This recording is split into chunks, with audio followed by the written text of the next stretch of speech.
Benda ni kalau nak blend air kan senang sangat tau. Selalunya kalau kita minum air batu macam ni je kan, tak best. Tapi guna je ni, best sangat. Senang je, letak je air batu macam ni.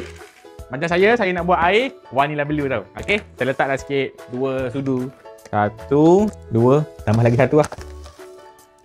3. Okey, kita isi air sikit. Isi je air masak, air kowe ke kan. Isi je. Jadi dah isi air tau, tapi dia tak hancur lagi. Kalau letak je benda ni, yang ni pisau dia tau. Yang ni SUS 304. Pisau dia ni tak akan berkarat lah. Okey, kalau letak je macam ni, busa sampai ketat tau. Busa sampai ketat. Korang tekan 2 kali dia akan berfungsi tau. Nampak? Lepas tu korang shake lah macam ni. Bila dah hancur, korang tekan je sekali untuk dia berhenti. Kita boleh minum direct macam ni tau.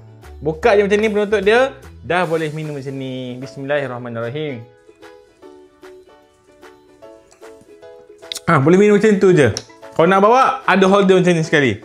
Okey, kamera Highland kan, nak minum air strawberry kan. Letak air batu, letak air, dah boleh blend, dah boleh minum jus buah. Yang ni, kalau dah habis bateri, jangan risau, dia bagi kabel type sini tau. Kalau nak charge, korang buka je benda ni, dah boleh charge kat sini tau. Lepas ni yang paling best kan, bila benda ni tengah on, lepas tu anak tiba-tiba pergi buka kan, jangan risau. Dia auto off. Memang sangat-sangat selamat. Jom kita tengok dia punya hasil yang kita dah blend tadi. Nampak?